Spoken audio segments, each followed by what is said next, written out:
Alright, so in this video, we'll be playing the advanced bot Pablo, who is 1600. So we're going to have to be on alert in this game. It won't be easy.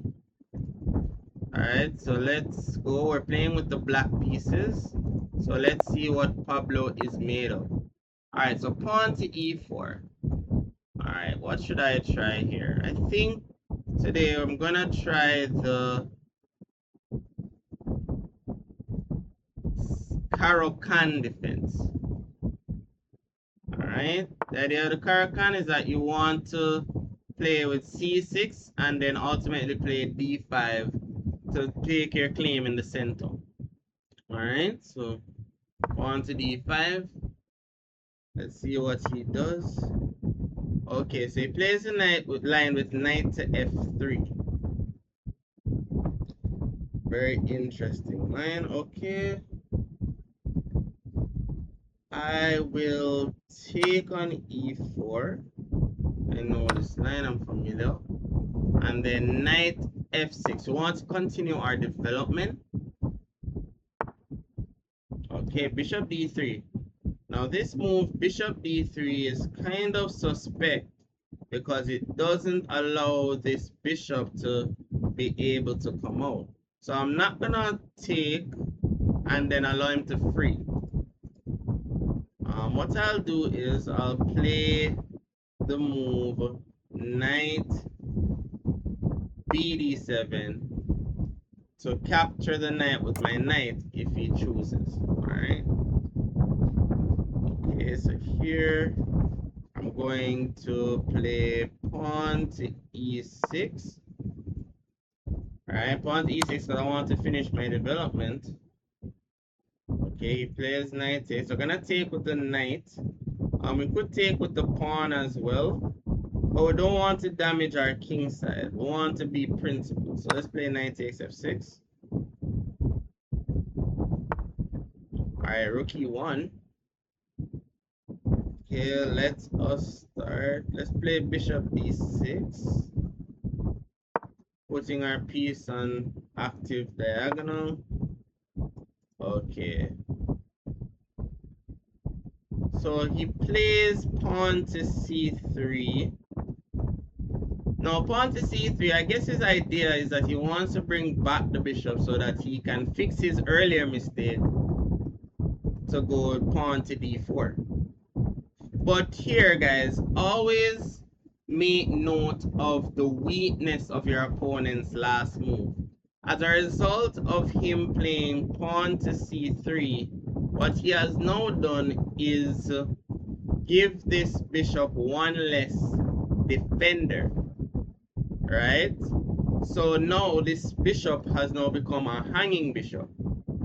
Now, when we notice these little features in the position, we need to check for tactics. And one of the ways to check for tactics is using CCT, checks, captures, and threats. All right. Now I notice that there's an X-ray of the queen to this bishop, but the bishop is in the way. So what we can do here is we can play bishop takes h2 check, which gives a tempo that he has to take, and then we can play queen takes bishop on d3. And now we just want a clean pawn. Alright, so he plays knight to g4. Alright, one of the things we talk about a lot, guys, is that when we're up in material, we want to exchange pieces. Alright, that's one of the main things that we want to do. We want to exchange pieces. So I'm going to take this knight, plays queen takes, and now I'm going to play castles because he's attacking our pawn, right? And I think the best way to defend it is by castling and protecting the pawn at the same time, getting the king out of danger while also protecting it. Alright, so pawn to b3, I'm guessing no. Always ask yourself what your opponent wants. he wants to probably bring out the bishop here and harass my rook.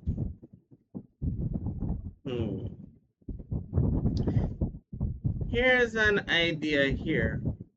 I wonder if I can take advantage of the fact that there's an x-ray of this bishop to this queen here. I don't have any pawns in the center, so I think a good move for me right now would be pawn to e5, gaining space in the center. He can't take because the bishop is attacking the queen, right? Okay, so here plays queen to e4. As I said before, we welcome all trades. So let's just take this here.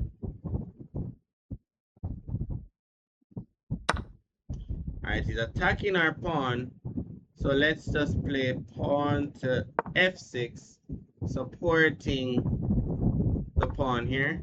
Alright, of course I saw that he would have wanted to play something like this. So where to move the rook is the question. So our rook is in danger. So always look at what your opponent is doing on every move. So he's attacking my rook on f8. Now I have a choice. Where am I going to put the rook? Now I could put the rook here. I could put the rook here. Put the rook here. In general, when you're making choices with your pieces, you want to put your pieces on their most active squares. Alright? So here, rook to d8 makes a lot of sense because you're putting it on a semi-open file and also attacking this pawn here. Alright, pawn to d4. Alright, so he attacks, so he defends the pawn that way. Because if we take, he takes back, and we can't take because his rook is protecting the pawn. Now, what should we do here? So here, we are up material, but these pieces are sleeping. So we need to develop them. One way we can do it is by bringing out the bishop with tempo. So when we bring the bishop out here, we develop it with tempo because we're attacking and putting this rook in danger, so it gains us time.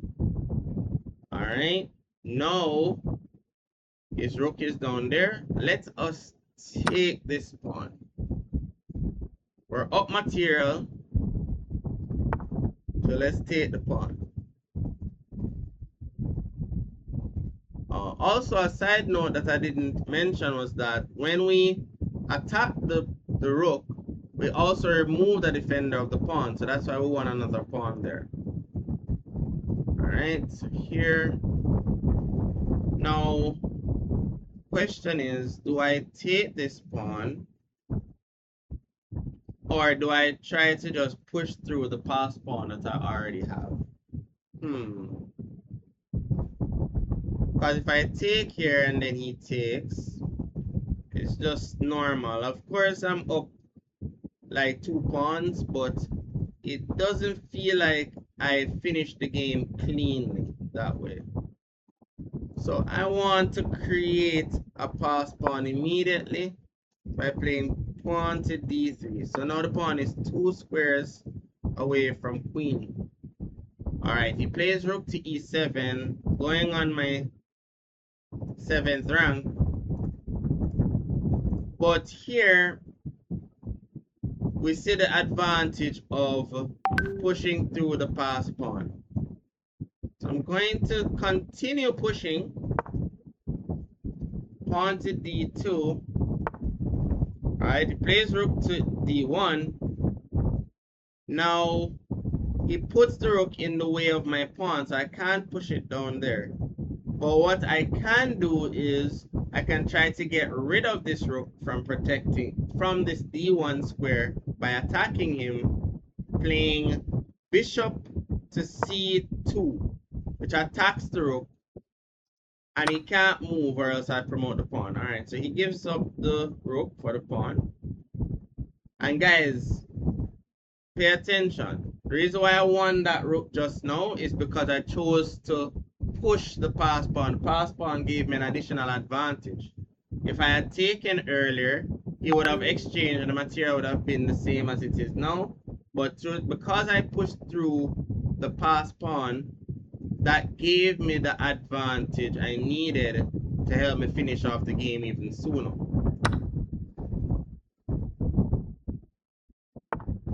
Alright, so now it's just cleanup time. There's the bishop here. Alright, he's attacking b7, so I don't want to give him that. So let me play pawn to b6, defending while also attacking. Alright, bishop e3. Alright, let's just check for check's sake. Alright, no.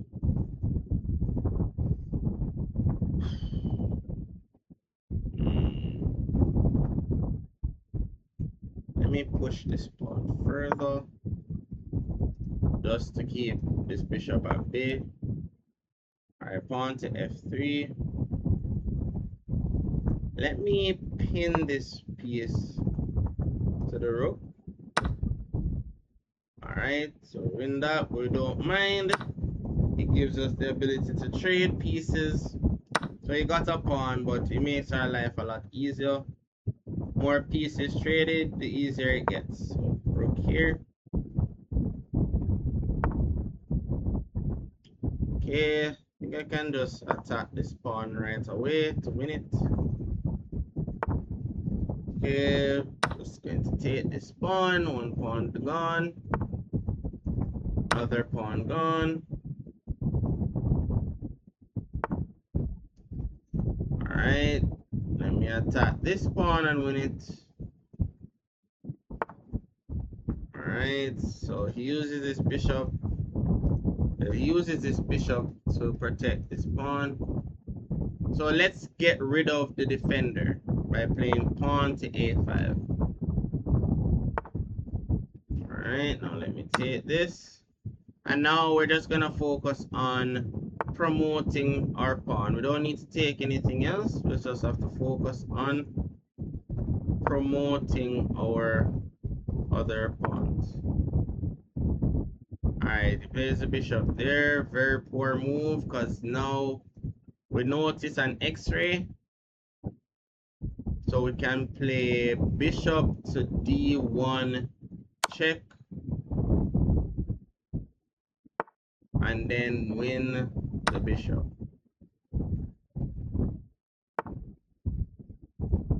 Alright, don't have to worry about it, we just push.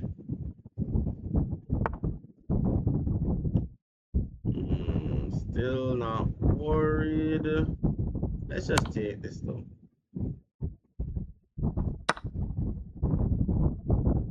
I'm just gonna push. Alright, push. Alright, gotta make sure we're not stalemating anything. Alright, he has his pawn, good. Alright, and now should just be easy. Conversion, rook check. And just bring him closer. Check.